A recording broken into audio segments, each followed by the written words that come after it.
Located on an enormous island in the Pacific Ocean, Papua New Guinea is one of the most biodiverse and culturally rich countries on the planet. It's impossible to overstate the beauty of Papua New Guinea. A labyrinth of steep mountain valleys and impenetrable jungle, the country contains thousands of unique species, and residents here speak over 800 distinct languages. It is believed there are many more undiscovered species of plants, animals, and people still uncontacted by the modern world. Heavy jungle, welcoming people, and astonishing natural wonders. This week on Epic Trails, we're exploring Papua New Guinea. I'm Eric Hansen. When I see a trail, I see more than a path from point A to point B. A good trail is the ultimate opportunity to explore, to discover new landscapes, and to challenge myself. When I don't have a pack on my back, I'm thinking about my next big adventure, because my mission is simple. My mission is to discover the world's most epic trails.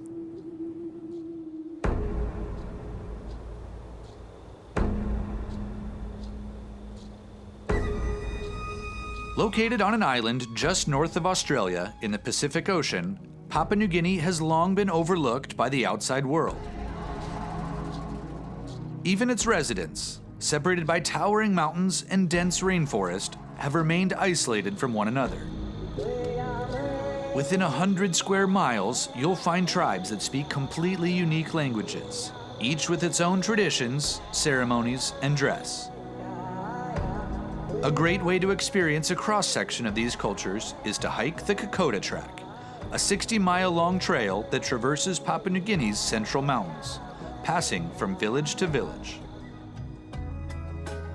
Just arrived here in Papua New Guinea. We're in Port Moresby, and we're jumping on a charter flight to head to the beginning of the Kokoda Track.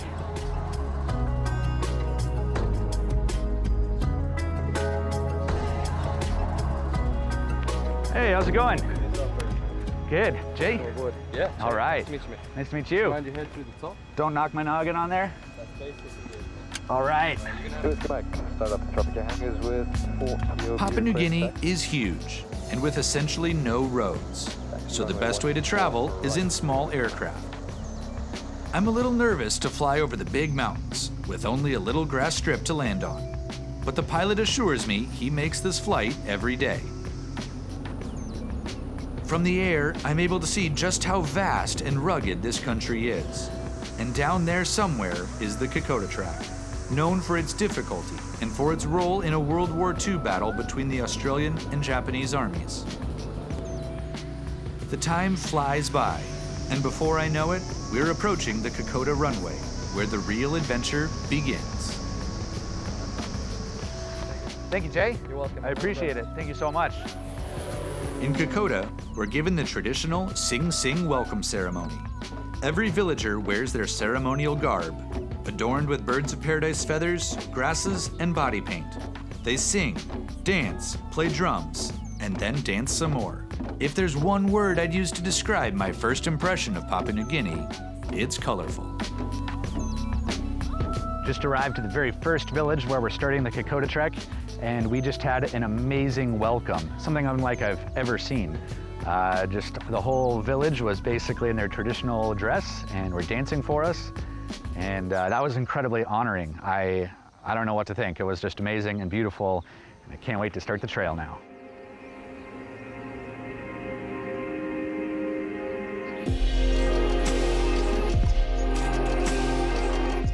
There is no other country, I believe, left in the world like PNG. We call it the land of the unexpected.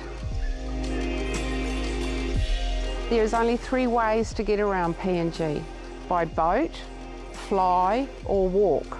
So that means that Papua New Guinea is still very isolated and very raw.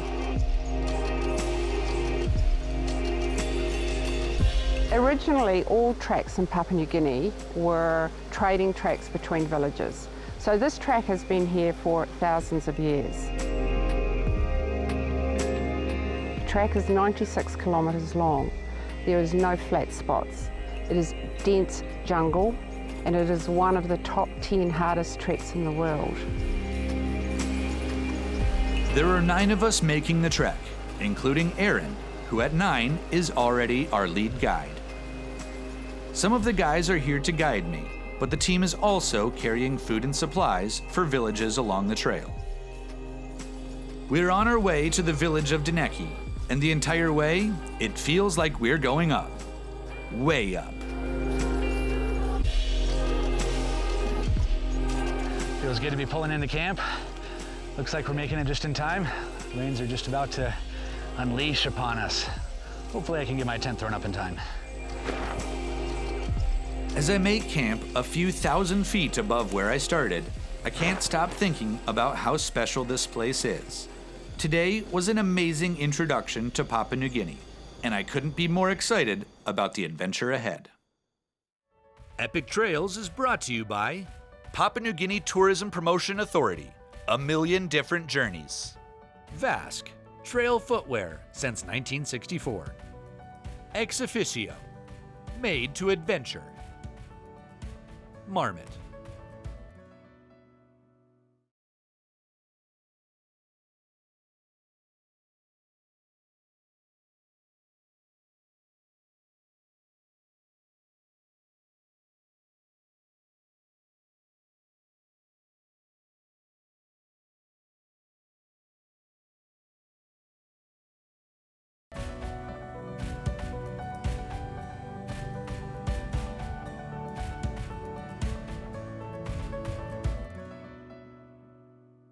Join our online community on Facebook and Instagram, or watch more on the Backpacking TV YouTube channel.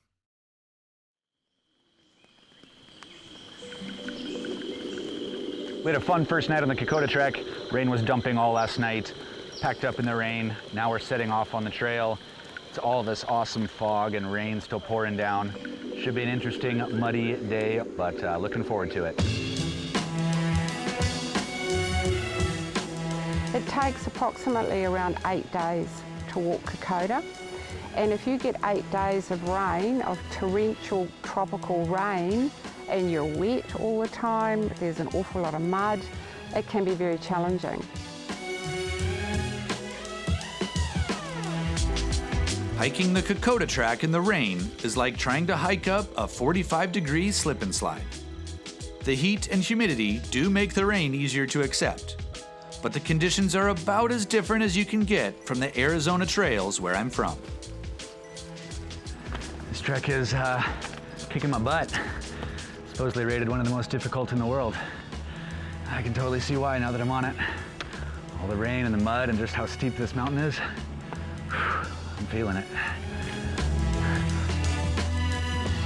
Anyone can do Kokoda as long as they do the training. You can't come up here and expect, yes, I can just go out and walk Kokoda. The rain makes hiking tough, but it's also what makes the rainforest so lush and vibrant. There's always a stream close at hand to refill your water bottle. Looking up, the vine-covered trees tower above, and countless shades of green surround you.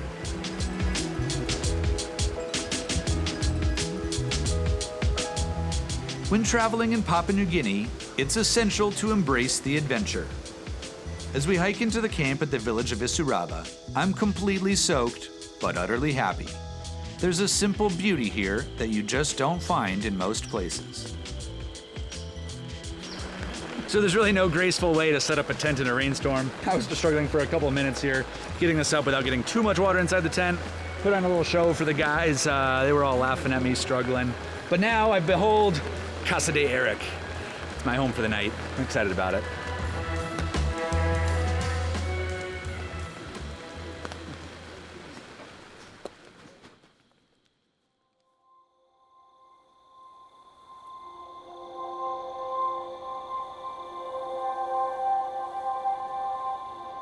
What is pertinent about the Kokoda track, in 1942, the Japanese came down. They wanted to take Papua New Guinea so that then they got a foot in the door to Australia. They landed on the north side and the fighting was along the Kokoda track.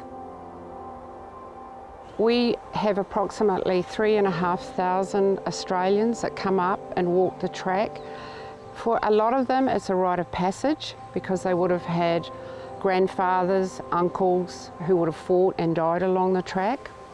And a lot of them, it's just because it's part of their history. For many of the isolated people living in Kokoda, the war was their first contact with the outside world. My own family has history here too, as my great-uncle Ernie flew missions right here in Kokoda. Khan's Rock is one of the many very real reminders of what happened here. Used as a surgeon's table in the heat of battle, many lives were saved and lost right here. It's been kind of a powerful morning, getting to hear some more of the story of the Kokoda Trek and the history and the way that the history ties in with World War II here in Papua New Guinea. Seeing this place, it's beautiful, it's peaceful, and it's sobering. Well, that's an interesting part of the Kokoda Trek, is getting your eyes opened in a lot of ways to another way of life. Epic Trails is brought to you by Papua New Guinea Tourism Promotion Authority. A million different journeys.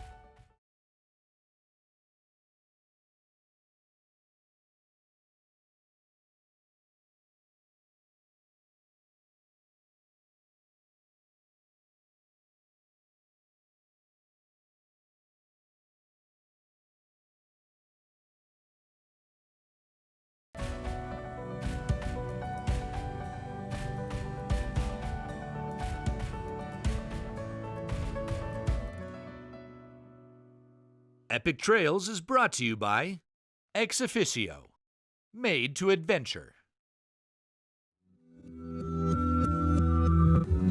After a hike through history, I leave the Kokoda Track behind to explore the Western Highlands. Until the 1930s, the isolated Western Highlands had zero interaction with the outside world. We're out for a day hike here in the Rondon Ridge area. Joseph is taking myself and Simon out to the Coombe Caves.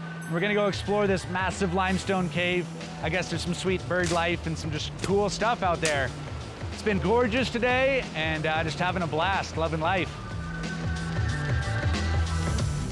Once again, I find myself crossing rivers and hiking up through dense jungle. Fortunately, the rain has left us alone for the time being, which I have to admit is a welcome change. We set out for what I thought was going to be a simple day hike to the Coombe Caves, but as I'm learning very quickly here, Papua New Guinea doesn't really do anything very easy. So it's been a much tougher hike than I was expecting. But supposedly we're really close to the entrance, ready to get there.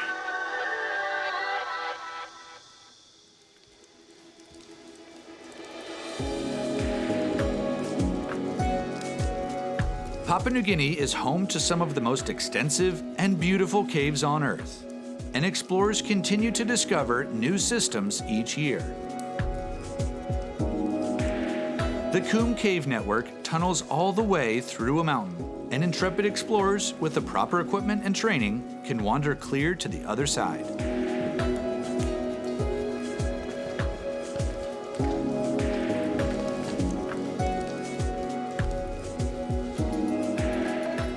Although we only have time to explore a fraction of the underground labyrinth, it's more than enough to blow my mind and leave me with a powerful sense of wonder.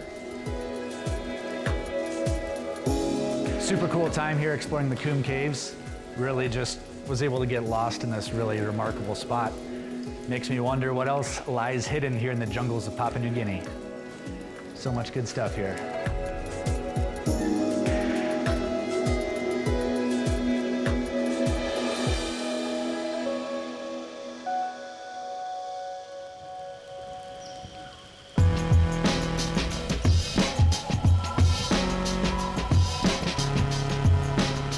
Well, we were having a pleasant day, but we just got absolutely demolished by a banger of a storm.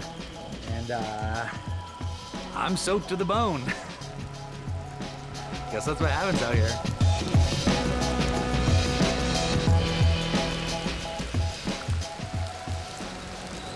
On our way to our next destination, we come across a roadside market.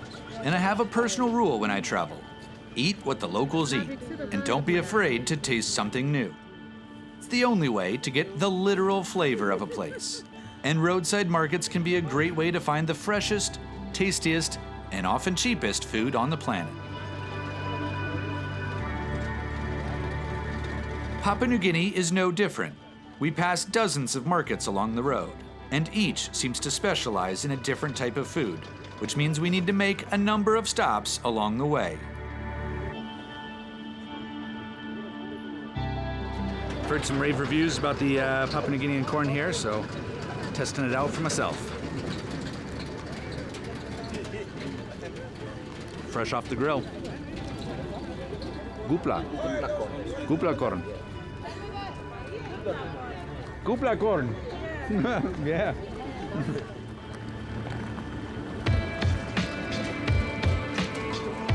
Every nook of Papua New Guinea has something unique, and so I'm excited to be heading to a new village to spend a few days. The village of Malbenga is still relatively untouched by the Western world, which is so exciting to me, because you can pretty much count on experiencing something that you will remember for the rest of your life.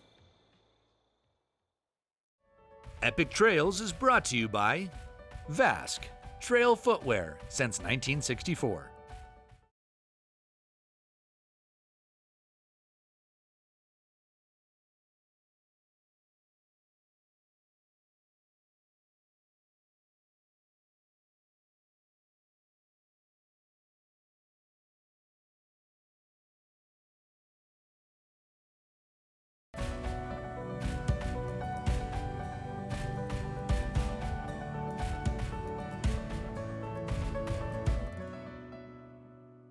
Join our online community on Facebook and Instagram, or watch more on the Backpacking TV YouTube channel.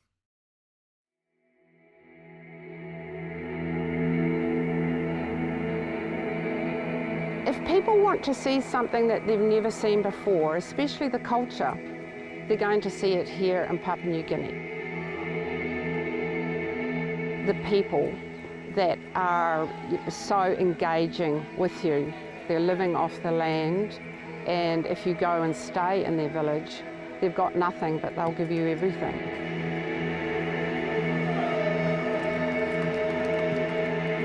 You know, we're incredibly privileged here in PNG to be able to still experience that. Truly, my favorite thing about travel is the way my worldview is challenged and expanded. Anyone who goes to a new place with an open mind will inevitably come away improved and with a sense of unity. You might come from vastly different backgrounds, but after spending time immersed in a new culture, in all likelihood, you'll discover that your commonalities vastly outnumber your differences. More fives, more fives, more fives.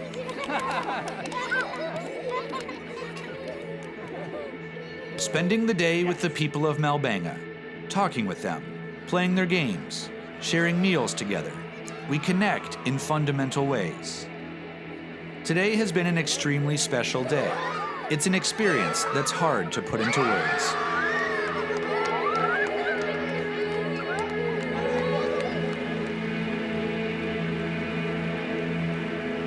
I arrived here in the village of Malbenga and just have had an amazing day. I don't know what else to compare it to. The welcome and the hospitality here in the village has been remarkable. And I think that this storm is about to downpour on us like crazy. So tonight might be fun.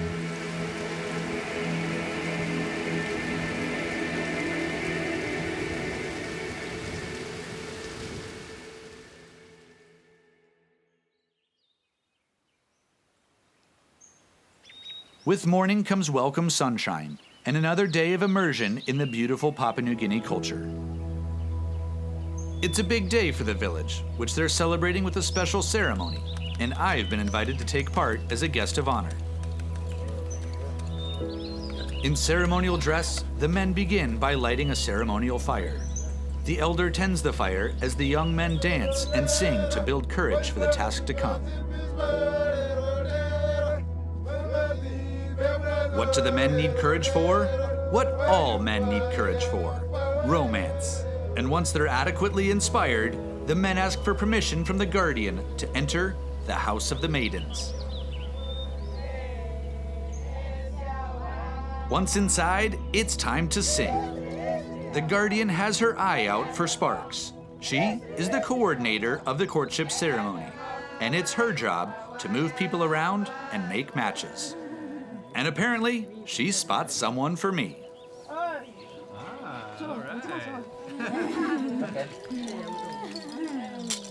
So this is like how people mingle and meet love, find love. Meet love, yes. Yeah. So welcome to the group. All right, the love room.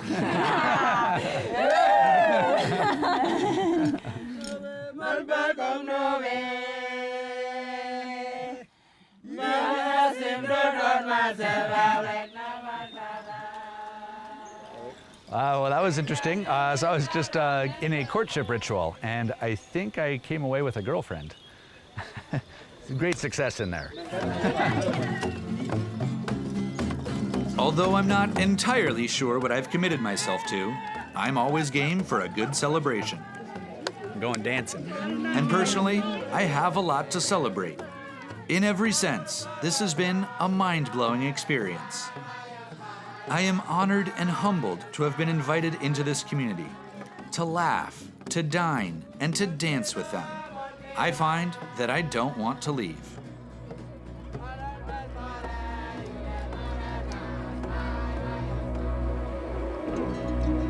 When it's time to say goodbye, I get emotional. The whole village has gathered to send me off. There are hugs, a few tears, and a sense of hope. There's a joyfully simple way of life here that seems endangered everywhere else.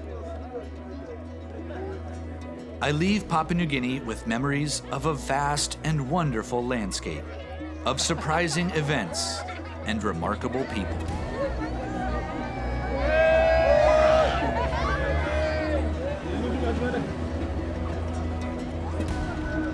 Thank you for everything. That was amazing.